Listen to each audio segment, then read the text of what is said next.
This is the all-new BMW X5 and it has the coolest headlights of any BMW. Just look at this.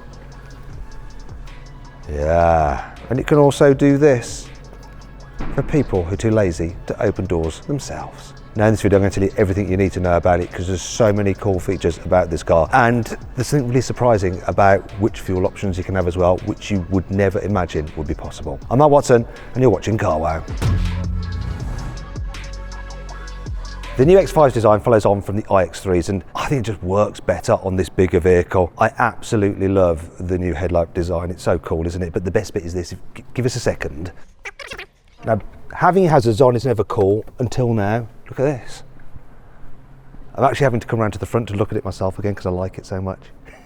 It's an excuse for parking badly on the curb or something, so you can put your hazard lights on and show off your car. No, BMW drivers would never do that. That's very silly.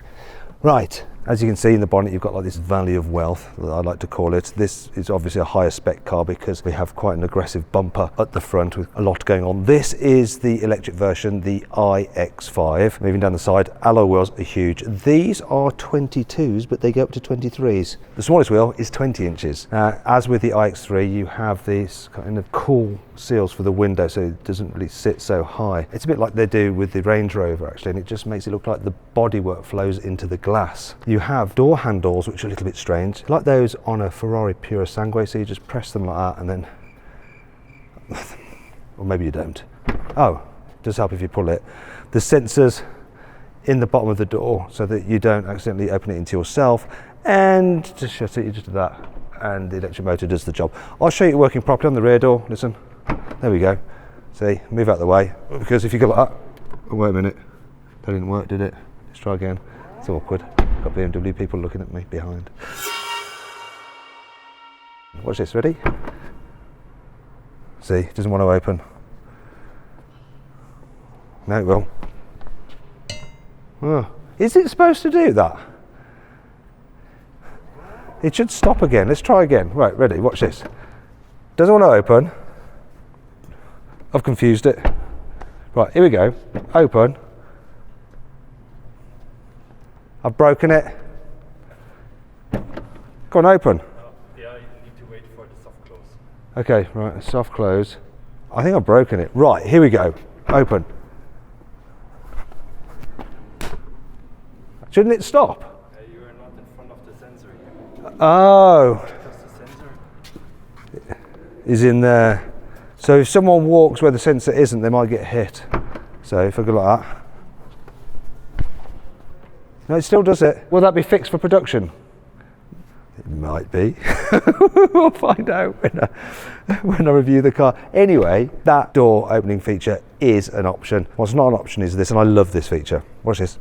You know how when you're charging an electric car, if you need to use the DC charging, you have that extra little flap you have to pull off, and it's a bit annoying. Look, it's automatic in this. Watch this. Did you see that? Press this button. Dip. See that? This is my favourite new car feature so far this year. Look, it's brilliant. I love it. Love it. Tiny things please tiny minds, but this car is not tiny, it is absolutely massive. Look at the back of it. I actually really like the light design. I'm not so sure about this bit down here, like these bits with the reflectors. It's maybe a bit plasticky, but overall I think this is a better looking car than the iX3. It just works, the new design on this bigger body, and boy, it is big. It's actually based on the old X5 platform, but they made it slightly longer so they can fit a big battery in it. As a result, it's quite heavy. The heaviest version of this, the electric version, weighs almost 2.9 tons. But then it is rather luxurious, as you'll see on the inside. It's lovely in here. I mean, this is in top spec format, but it is really nice. So you've got the new design with the panoramic vision heads-up display there, where they project these images like your speedo, the sat nav and other information just on the lower part of the windscreen there. And you can get a normal heads-up display above it. It's cool, though some of the information isn't that useful when you dig into it by swiping down in this menu, hitting that button, and then choosing different views like trips, like dynamics, which will have your rev counter or your power and torque, and the one that you personalize with the voice assistant, which is powered by Amazon Alexa. It's not Electra, is it? It's Alexa. Anyhow, you've got the main infotainment screen here, which is the same on the iX3. So quite a few menus to work through. Obviously everything is done through the touchscreen, such as your climate control and your ventilation. It would be easier to just move the ventilation about there, and it's things that could go wrong, but it does mean that you have a very nice, clear and uncluttered dash. Now here's a new thing for the X5. You can get a passenger screen as an option, and it's got various features and apps already built in, such as YouTube, and there's also a series of games as well if you'd like to play some games through a Bluetooth controller. You can even use the one from your PlayStation if you want. Now, how do I turn beach buggy racing off? This velour effect is good, this leather is beautiful, the steering wheel. I'm starting to really like the steering wheel in these new BMWs, apart from two things. I don't like these plastic spokes, they look a little bit cheap, and the haptic feedback touch sensitive buttons are a little bit awkward to use, and sometimes when you're driving you can accidentally trigger them and just change something on your screen or in your panoramic vision display. Another thing you need to know about is this storage. Big SUV has to be practical, and it is, of course. Look, so we've got decent storage under there, we have big cup holders there. I wish they were covered because it looks a bit posh when you can cover them up. There's your USBs. You have a 44-watt charging pad there. Huge door bins. One thing I'm a little bit disappointed of is the fact that the materials lower down in the cabin are hard plastic. In older X5s it was soft touch material down there, but you know, the rest of the cabin just feels high quality. And it's got beautiful roof lining as well. The ambient lighting is really cool. Can you see the ambient lighting up there and there? And I can change it by just going into the screen again and choosing my vehicle, lighting, interior lighting, ambient lighting colour, and there's so many different colours that you can choose from, look, and it'll just change it in the different panels exactly as you'd like it. You can see this car has a massive panoramic glass sunroof, and it actually opens as well. It also is fitted with a couple of choice options, such as this area here. So this is where your drive select is, and you can option it with this crystal glass selectors for the start button, for the drive select and the volume control. And this area here is actually slate, so it's stone. I thought it was a posh plastic, to tell you the truth, but BMW assure me it is slate, but that looks very, very cool as well. Overall, a very nice interior, but with something like an X5, what's just as important is the space in the back. Is it any good? Yeah, it's very nice back here. So I've got lots of knee room, headroom's good as well, the seat bases are deep, so loads of under thigh support, footwells are generous, and it's a flat floor. Loads and loads of room, and we've got some big door bins as well, which is handy. The material quality back here isn't quite as nice as in the front because you don't have that textured velour, but the rest of it is just the same. Yeah, because this leather is lovely. But look, when I fold this down, unfortunately, you have some exposed cup holders, which isn't ideal. But when you can get a pillow for your headrest, you can also get a pillow for your armrest. Of course you can. And then that is no longer an issue. Oh, who thought of that? But it's a good idea. That's so comfy on my forearms. My poor forearms, they were struggling today from all this gesticulating. And I'm going to do some more waving about down here to show you that you can get quad zone climate control and heated outer rear seats. Plus down here we have wireless charging, which like in the front is 44 watts. If you're wondering where the USBs are, they are just in here. So very practical for rear passengers, but what's it like for carrying their stuff? So the boot capacity is similar to the previous generation X5, so 650 litres for this particular car. Yeah, it's a nice big square space, isn't it? You've got some storage under there where you can definitely fit the load cover. Just how easy is it to extract?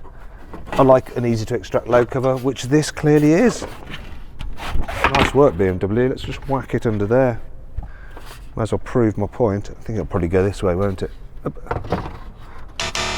Okay. Okay, so it'll go this way for sure, like this way.